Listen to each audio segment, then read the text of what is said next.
बिस्मिल्लाहिर्रहमानिर्रहीम। अस्सलाम वालेकुम नाज़रीन, आप यूट्यूब चैनल देख रहे हैं। मैं इमरान खान हूँ। कारी मुलाजिम कभी भी पॉलिटिकल लीडर का मुकाबला नहीं कर सकता। ये ज़ियाउल हक बंदूक की नोक के ऊपर आकर बैठा हुआ था। अयूब खान ने बंदूक के बलबूते के ऊपर यहाँ पे रूल किया है। मुशर्रफ ने भी यही किया है। बाजवा का नाम लेने वाला आज मुल्क में कोई नहीं है। आसिम मुनीर साहब जिस दिन रिटायर होंगे खत्म हो जाएंगे, कोई इनका पूछेगा भी नहीं। लियाकत अली खान को, जुल्फ़िकार अली भुट्टो को, फातिमा जिन्ना को, बेनज़ीर को लोग आज भी याद रखते हैं। नवाज शरीफ का नाम भी जिंदा रहेगा, मुशर्रफ का नाम नहीं रहेगा, ये हम अच्छी तरह जानते हैं। और आसिम मुनीर साहब का नाम भी ऐसे ही खत्म हो जाएगा जैसे जनरल बाजवा लैट्रीन में गिरे, कोई उनका नाम लेने वाला ही नहीं है, कोई उनका पूछने वाला ही नहीं है। हमें एक भी मैसेज नहीं आता कि यार पता करके बता दें कि क्या बना जनरल बाजवा का। वो जब से लैट्रीन में गिरे हैं तब से लेकर अब तक कुछ समझ नहीं आ रही कि उनका क्या बना। जबकि इमरान खान के बारे में रोजाना मैसेजेस आते हैं कि जनाब उनके बारे में अपडेट करें। मैंने जेल से, अडयाला जेल से कुछ अपडेट्स लिए हैं जो लोग गए थे, और ये अपडेट्स मैं आपके साथ शेयर करूंगा कि अडयाला जेल में क्या हुआ, किस तरह हुआ, ये मैं वीलॉग के आखिर में आपको बताता हूं।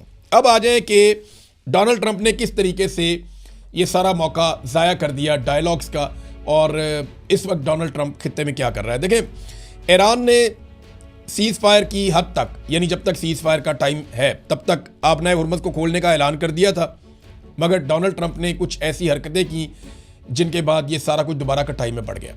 दो चीज़ें डोनाल्ड ट्रंप ने ऐसी की। एक, उन्होंने कहा जी आबनाए हुर्मुज़ तो ईरान ने खोल दिया, हम उनका शुक्रिया अदा करते हैं, लेकिन हम अपना मुहासरा जारी रखेंगे, यानी जो ब्लॉकेज अमेरिका ने किया हुआ है वो जारी रहेगा। अब ईरान जो चीज़ मैदान जंग में नहीं हारा, उसे मुज़ाकरात में कैसे हार दे। आसिम मुनीर साहब ने ईरान का दौरा किया, वो 3 दिन ईरान के दौरे पर रहे। वहाँ उन्होंने बड़ी मेहनत की, बड़ी कोशिश की, ईरान को वो एक लाइन तक ले आए कि जनाब इन चीज़ों के ऊपर हमारा एतमाद हो गया है और इन बड़ा मुश्किल है कि अमेरिका के ऊपर ईरानी एतमाद करें। तो आसिम मुनीर साहब ने उनको बहुत सारे रास्ते दिखाए होंगे, बहुत सारी चीज़ें उनके साथ डिस्कस की होंगी, बहुत सारी कोशिश की होगी कि कुछ ना कुछ करके कोई अमन का रास्ता निकल आए। उन्होंने कोशिश की, लेकिन डोनाल्ड ट्रंप ने सारे किए किराए पे पानी फेर दिया। एक तो उन्होंने कहा जी मैं बाहर से ब्लॉकेज लगाऊंगा। ईरान ने कहा ठीक है तुम लगा लो बाहर से ब्लॉकेज, हम अंदर से आबनाए हुर्मुज़ को दोबारा बंद कर रहे हैं। ये उनका स्टेटमेंट पड़ा हुआ सबके सामने। दोबारा ईरान ने आबनाए हुर्मुज़ को बंद कर दिया, जो अफसोसनाक है, जो नहीं होना चाहिए था। ये देख लें आप, एसोसिएटेड प्रेस की रिपोर्ट है, उसके मुताबिक ईरान की जानिब से आबनाए हुर्मुज़ को मुकम्मल तौर पर खोलने के ऐलान के 24 घंटे से भी कम वक्त के बाद अमेरिका की जानिब से नाकाबंदी ख़त्म ना करने के बयान पर ईरान ने दोबारा पाबंदियाँ आयद कर दी हैं।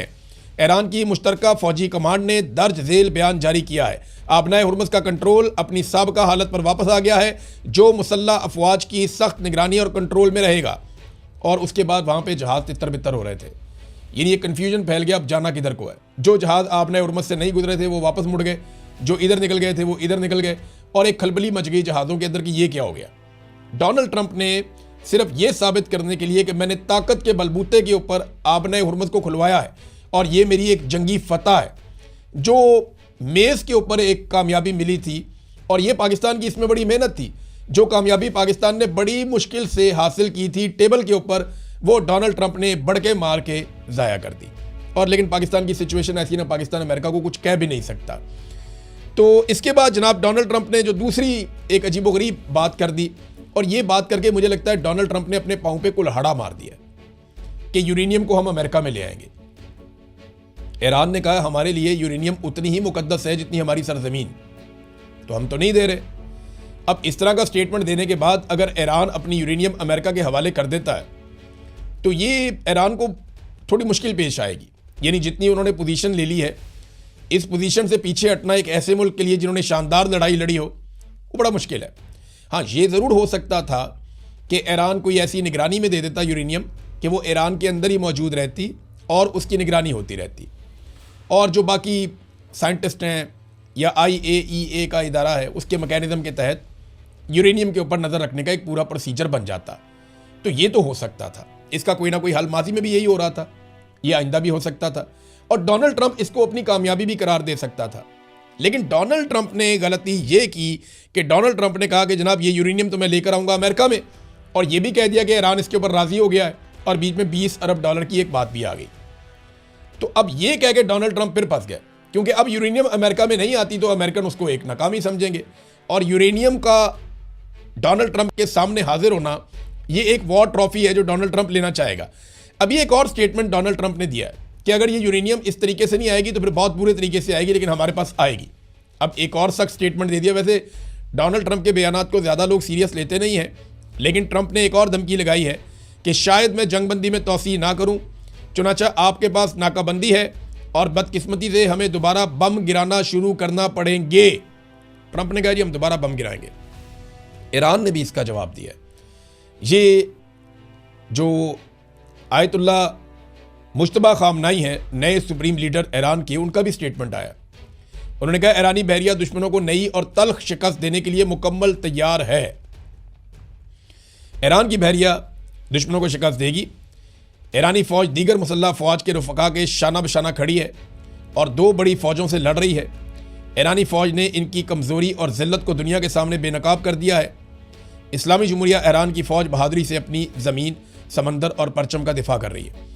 अब ये अपना दिफा करने के लिए खड़े हैं कि जनाब हम अपना दिफा करेंगे, हम किसी सूरत पीछे नहीं हटेंगे, और वो जो है वो इनको हराने पे बज़िद हैं कि जनाब आप हार तस्लीम करें और वॉर ट्रॉफी हमारे हवाले करें। अब इस लड़ाई में नुकसान पूरी दुनिया का हो रहा है। पाकिस्तान ने अपने तौर पे बड़ी कोशिश की, भाग दौड़ भी की, सऊदी अरब गए, तुर्की गए, मुख्तलिफ जगहों पे, कतर गए। पाकिस्तान के वज़ीर आज़म फील्ड मार्शल ने ईरान का दौरा किया उस वक्त जब लड़ाई चल रही है, अभी तो जंगबंदी है फ़िलहाल, और कोशिश की कि कुछ ना कुछ टेबल के ऊपर हासिल किया जाए। तो जो कुछ बारगेन करके, मना के, को तरला मिन्नत, को प्यार मोहब्बत, जो कुछ करके भी सिचुएशन उनके सामने रख के हासिल करने की कोशिश की गई, वो डोनाल्ड ट्रंप ने अपनी हठधर्मी से ऐसा लगता है कि एक मरतबा फिर ज़ाया कर दिया। पाकिस्तान की ना आप एक सिचुएशन को ज़रा समझें, इससे पहले कि आप तनकीद करें ज़्यादा पाकिस्तान के ऊपर, आप एक सिचुएशन को समझें। हमारी मजबूरियाँ हैं, हम सालिस ज़रूर हैं, लेकिन हमारा दोनों फ्रीकैन पे कोई कंट्रोल नहीं है। मुझे आप बताएं ना, अगर आज अमेरिका अटैक शुरू कर देता है तो पाकिस्तान क्या अमेरिका को रोक सकता है? आज इसराइल अटैक शुरू कर देता है तो क्या पाकिस्तान इसराइल को रोक सकता है? आज अगर ईरान वापस अमेरिका को जवाब देना शुरू कर देता है, या वो हमला कर देता है, या कोई बड़ा कदम उठा लेता है, तो क्या हम ईरान को रोक सकते हैं? हमारी सिचुएशन जो है वो एक ऐसे फरीक की है जो दोनों को सहूलतकारी दे सकता है। हम दोनों को ये कह सकते हैं जनाब आप बैठ जाएं, हम दोनों को बिठा सकते हैं, नतीजे पर उन्होंने खुद ही पहुंचना है।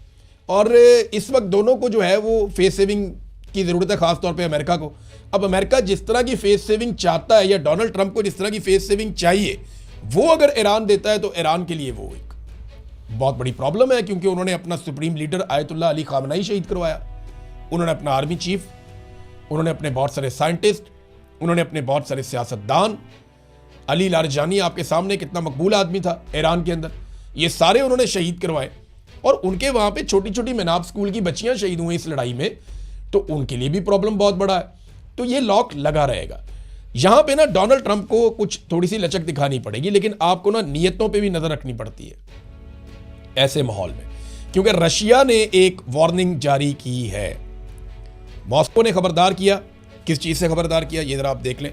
मॉस्को ने तेहरान को खबरदार किया, यानी अमेरिका के हवाले से ईरान को मॉस्को ने या रशिया ने उन्होंने खबरदार कर दिया। रशिया ने ईरान को बताया कि अमेरिका की मुमकिना फौजी हिकमत अमली से मुतालिक एक और वार्निंग जारी कर दी उन्होंने।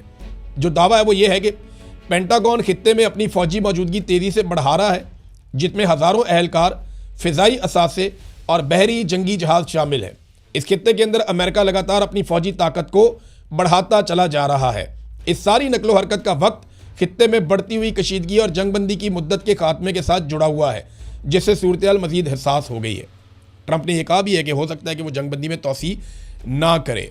अब तक के लिए इतने, अपना ख्याल रखिएगा, अपने इस चैनल का भी। अल्लाह हाफ़िज़।